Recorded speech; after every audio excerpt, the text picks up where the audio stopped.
I didn't see you there. You're probably wondering what I'm reading. But before I get to that, let me start by introducing myself.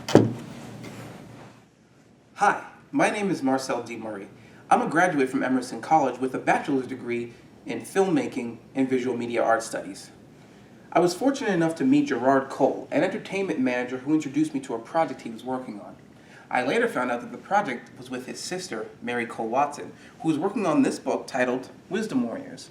It's a combination of 22 short stories that I feel all African Americans and non-African Americans can learn from.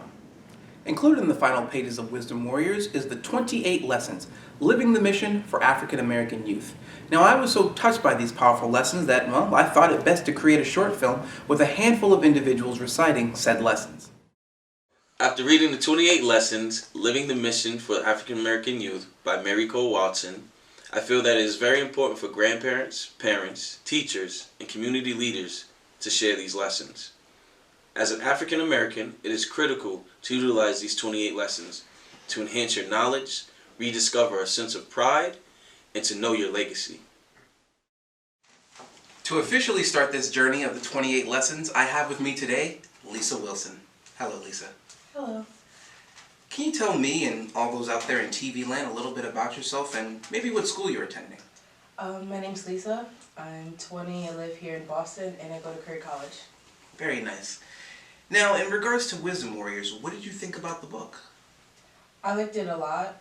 It was definitely something where I had never really thought much about it, like up until reading the book, as far as like lessons we learned throughout our life about being black and what it's like to be black in America, but it's definitely worthwhile.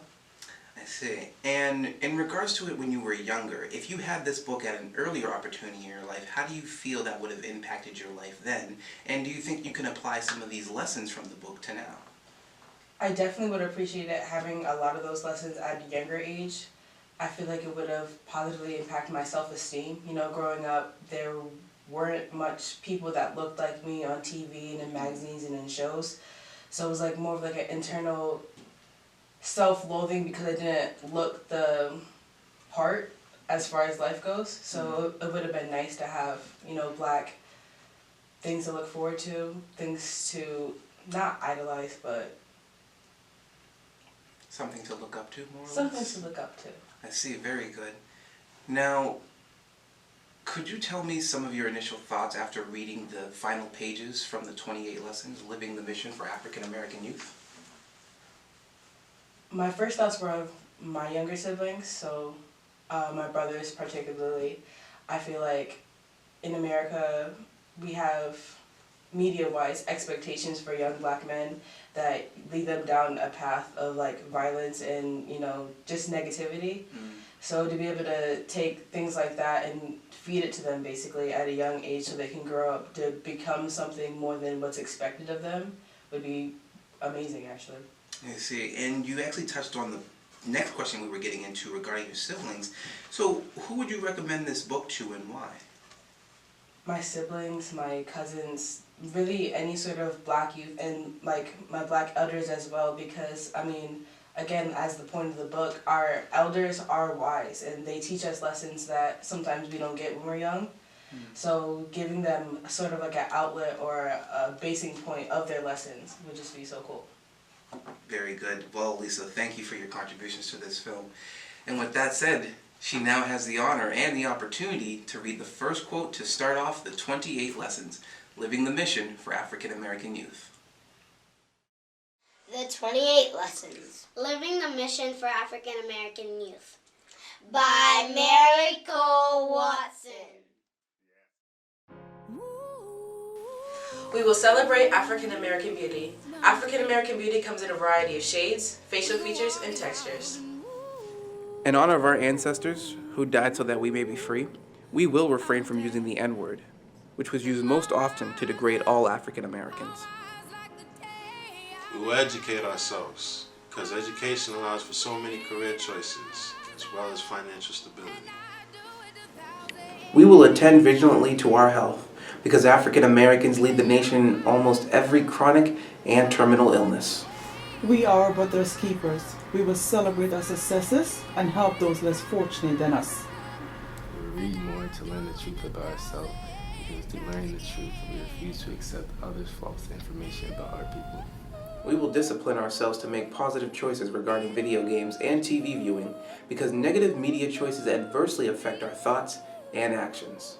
We will respect each other by using positive language to express ourselves to each other because positive language uplifts the spirit and negative language demeans the spirit. We will celebrate our rich culture history every day of every year because we are African American every day of every year and not just doing African American History Month. We will choose role models based on their integrity and not strictly because of their financial accomplishments and celebrity status. A very minute number of African Americans are chosen to play professional sports. We will research the best career options with the professional sports world where we are severely underrepresented. We will respect our elders for the wealth of wisdom they provide, because wisdom will guide us in our pursuit of positive physical, spiritual, and educational choices. We will honor the memories of our past and present African American leaders by researching the information about them through museum viewing, the internet, and reading about them. We will demonstrate respect for ourselves by how we dress, speak, and conduct ourselves. Black English is a beautiful language expression among friends and family, but Standard English should be spoken in class at all times. Standard English is the language of school and the workplace. We will take responsibility for our actions by recognizing that we can always change our negative behavior and choices to positive behavior and choices. We recognize that through positive personal choices, we will not repeat critical family mistakes in generations to follow. We will truly love our people and ourselves because we have contributed indispensable love, labor, knowledge, and sacrificed our lives to this nation and the world. We deserve much happiness. We will seek and enjoy the daily joys of living. We will become what our purpose in life is by consistently making good choices. We will educate others ignorant of our culture. Through education, we will help them eradicate racism. We live in a society that is unfair to people of color.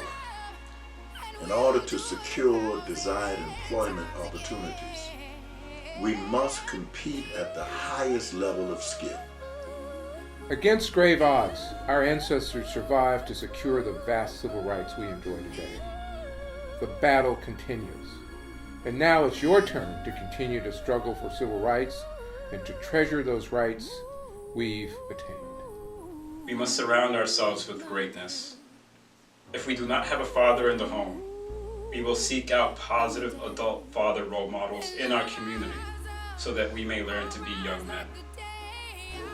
If there is no mother in the home, we will surround ourselves with positive adult mother role models in our community so that we may learn to be young women.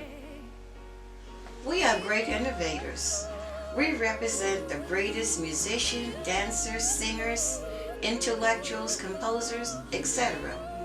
We will seek to be compared with the greatness of our culture, but we will not allow others to compare us to the works of our culture, because no culture is exempt from people who represent the worst of their culture. We must learn to seek help in subjects that are difficult, but are essential to educational success. Everyone knows something, but no one knows everything. Seeking help demonstrates strength, not weakness. Weakness is giving up, rather than seeking help. We will demonstrate discipline and respect for our sexuality to avert unwanted pregnancies, sexually transmitted diseases, and emotional turmoil from engaging in behavior that requires adult maturity. We will abstain from drugs, smoking, and alcohol. These items mask problems and only offer temporary relief. You know what? We must respect and celebrate the intellectual accomplishment of our peers as much as we respect and celebrate the artistic accomplishment of our peers. Athletic and artistic accomplishments, it can be temporary, but the intellectual abilities is everlasting and essential for continued self-development.